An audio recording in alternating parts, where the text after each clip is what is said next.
A wild fox should never do this. Every instinct she evolved with, every ancestor that survived long enough to have her, says stay away from the thing that could crush you in 1 second. And yet here she is, walking straight toward a human, something small and trembling held gently in her mouth. Her own kit, blind, newborn, the single most valuable thing she has ever produced. She sets it down at your feet. Read that again. Not a dead bird, not a peace offering of food, her actual baby. This isn't a one-off. It's not just foxes, and it's not just one lucky viral video. Cats do it, dolphins do it, elephants have been documented doing it, across species that are supposed to fear us more than almost anything else on Earth. Something keeps overriding hundreds of thousands of years of survival instinct. We usually call it love and move on, but that answer is too easy. And it might not even be the real one, because by the end of this, you'll understand that when an animal hands you its most fragile, irreplaceable thing, it isn't a compliment, it's a calculation. And somehow we pass the test. Long before we ever knew we were taking it. For almost every wild animal on Earth, humans are the thing to avoid. Not politely avoid, actively, instinctively, bone-deep avoid. We are the species that hunts, that traps, that clears forests, that shows up in the worst moment of an animal's life more often than the best one. Evolution spent hundreds of thousands of years hardwiring that fear into every wild creature that survived long enough to reproduce. And if fear of humans is baked into survival itself, then fear for your offspring should be even stronger. A mother fox, a mother cat, a mother whale. None of them decide to protect their young the way we decide things. It's automatic. It's older than thought. Keep the baby hidden. Keep the baby close. Keep the baby away from anything large, unfamiliar, and potentially dangerous. So here's the actual puzzle, the one most people scroll right past without asking. Why then do so many different species, across environments that share almost nothing else in common, occasionally break that rule completely? Why does a wild animal, at the exact moment it should be most protective, walk directly toward the one creature evolution told it to fear the most, and hand over its most vulnerable, least replaceable possession? This isn't rare enough to be pure coincidence. It's documented in foxes, cats, dogs, dolphins, elephants, and more, across different continents, different centuries, different circumstances.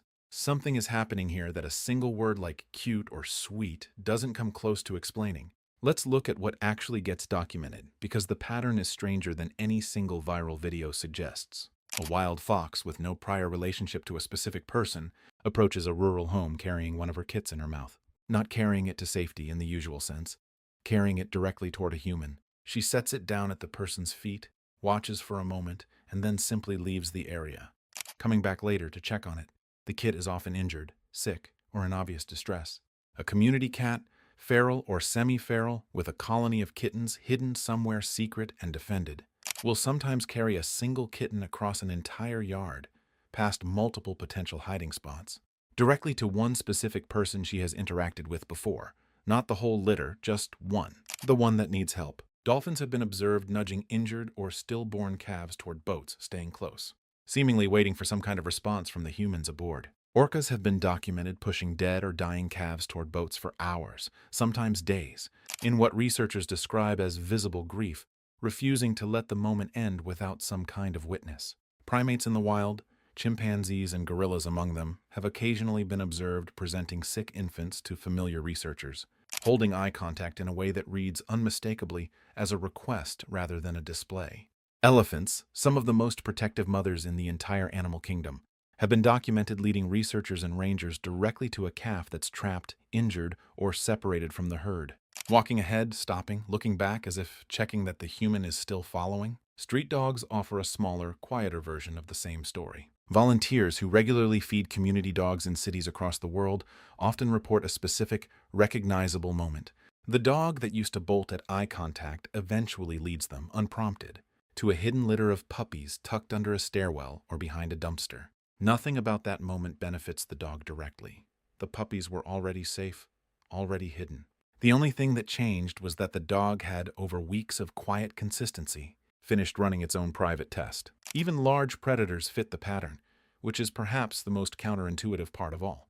Wildlife sanctuary workers who hand-raise or rehabilitate lions, tigers, And other big cats sometimes report a moment years later when that same animal, now fully grown and physically capable of killing them without effort, approaches through a fence not to threaten but to press its head gently against a familiar hand, or in rarer, well-documented cases, to allow that one specific caretaker near newborn cubs when every other person on the property is kept firmly away. Size and danger, it turns out, have very little to do with who gets trusted. Consistency does. Notice what's consistent across every single one of these. It's almost never a healthy, thriving baby being casually introduced. It's a baby in trouble, damp, weak, blind, struggling. The animal isn't showing off. It's asking for something. We usually collapse all of this into one comfortable word: love. The fox loves her kit, so she brought it to the nice human. The cat trusts you, so she shared her baby. It's a lovely thought.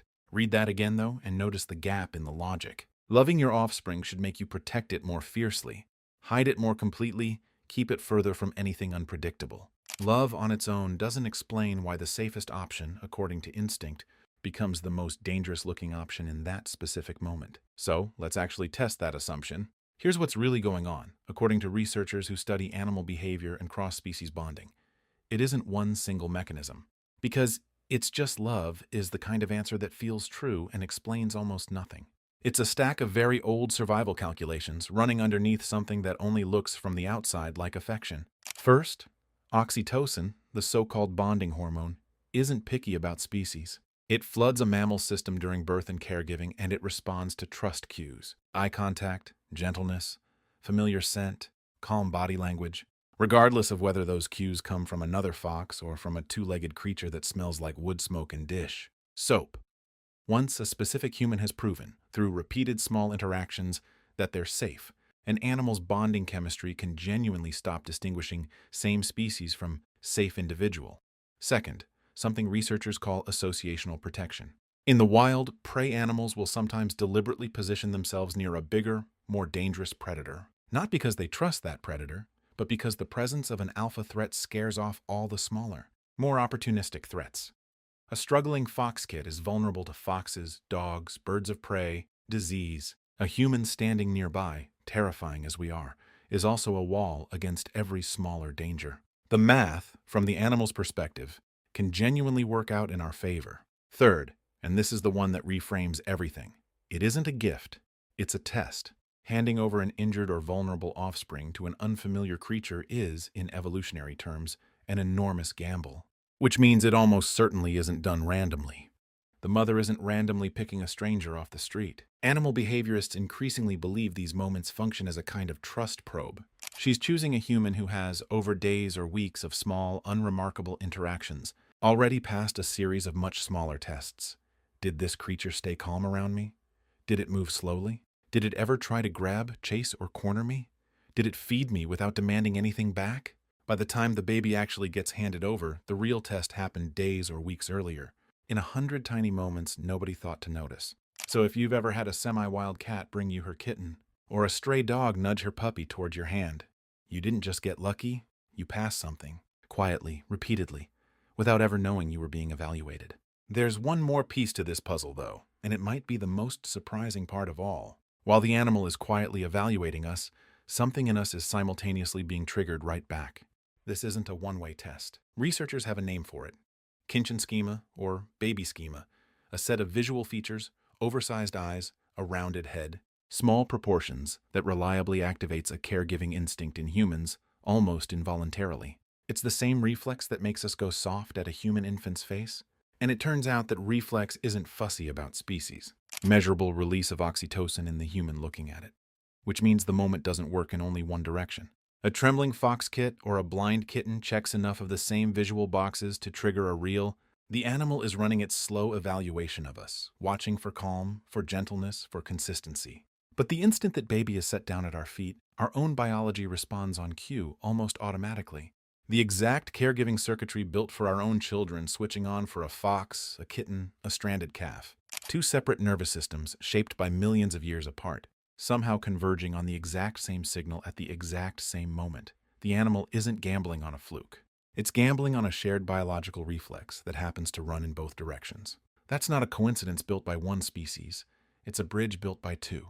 Let's go even further back, because this pattern isn't new, And it isn't limited to foxes and house cats.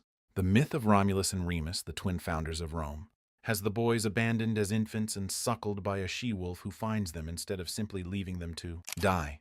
For centuries, this got filed away as pure legend, a flattering origin story with no basis in animal behavior. But the documented, real-world cases of so-called feral children complicate that dismissal considerably. The most famous is the case from Midnapore, India, where two young girls were reportedly found living inside a wolf den alongside an actual wolf and her cubs. When they were eventually brought into human care, they moved on all fours, they didn't speak, and they were reported to prefer the company of dogs over the other children around them. Historians and scientists still debate the exact details of that case. But similar reports, across different countries and centuries, keep surfacing with enough consistency that they're difficult to wave away entirely as coincidence or myth-making. And the pattern isn't confined to one place or one era. Semi-wild dogs sleeping alongside families for warmth and protection, occasionally bringing pups into camp. In Australia, dingoes and Aboriginal communities developed a relationship stretching back thousands of years that ran in both directions, while the community reciprocated with food and tolerance. Neither side fully domesticated the other. It was closer to a long, patient negotiation, repeated across generations in a completely different part of the world, arriving at strikingly similar behavior to the wolf camps of Eurasia. Different continents, different species entirely. The same underlying test, running quietly in the background of history. And here's the detail that actually connects all of this together. The deepest, longest cross-species trust relationship on the entire planet didn't start with humans domesticating wolves through force. It started with wolves choosing to come closer. The wolves that were calmest around people, the ones with the least reactive fear response, got to eat more consistently. Thousands of years ago, some wolves began lingering near human camps, likely drawn by discarded food. Without confrontation, without getting killed. Over dozens of generations, that single trait, tolerance for human proximity, got selected for over and over, until an animal genuinely dangerous to us slowly became the animal now found curled up at the foot of a bed in half the homes on the planet. Domestication wasn't really something humans did to wolves. It was a negotiation that both species were quietly running at the same time. Every dog alive today is, in a very real sense, descended from wolves who passed thousands of years of exactly the kind of trust test we just described, and kept passing it, generation after generation, until the test basically disappeared into instinct. Here's the part that might land a little closer to home than expected. We do exactly this too. We just don't call it a trust test. Think about the first time you showed someone photos of your newborn. Not everyone got that phone unlocked and handed over. There was a filtering process, usually unconscious, about who felt safe enough to share something that fragile and important with. Coworkers you barely knew might get a polite, distant congratulations. But the neighbor who checked on you during a rough week, the friend who never once made you feel judged, that's who got handed the phone, who got invited to actually hold the baby. Parents leave their children with a babysitter for the first time only after a small, informal series of tests. Did this person show up on time? Did they seem calm under pressure? Did they ask good questions? Or did something about their energy feel slightly off in a way that was hard to name but impossible to ignore? It shows up in how quickly a new coworker becomes someone you'd actually grab a drink with. Or how a casual acquaintance slowly turns into the person you'd call at 2 a.m. without a second thought. Nobody sends an official notification when the shift happens. There's just a quiet, cumulative sense of, this person is safe. We are running the exact same evaluation a fox runs, built entirely out of small moments that seemed unremarkable at the time they happened. Slower, wrapped in more language and social nicety, but structurally identical. Watch how someone behaves in 100 small, low-stakes moments. And only then, if they pass, hand them the one thing that actually matters. Trust, it turns out, isn't a uniquely human invention we generously extend downward to animals. It's a shared biological language, older than any of the species currently using it, and we're all still speaking it, whether or not we ever notice we're doing it. This reframes something else too, something that quietly changes how you might think about the next stray animal that seems drawn to you. It isn't random proximity, and it isn't because you happen to be standing in the right spot at the right time. Wildlife rescuers who spend years in the field will often say the same thing in different words. The animals that eventually trust them didn't do so on day one. Trust arrived gradually, through dozens of small, boring, repeated interactions that never felt significant while they were happening. Moving slowly, speaking softly, showing up at the same time in the same way again and again, until consistency itself became the entire argument. There was no dramatic turning point, No single moment of connection. None of this required language, negotiation, or a single shared word between species. Just enough ordinary evidence stacked patiently over time that eventually made the extraordinary moment possible.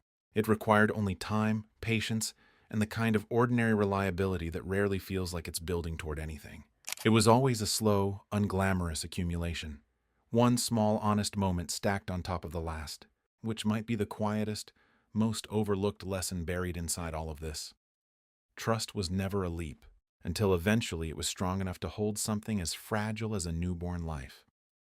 So let's bring this together. We like to imagine that when a wild animal brings us its baby, we've witnessed something magical.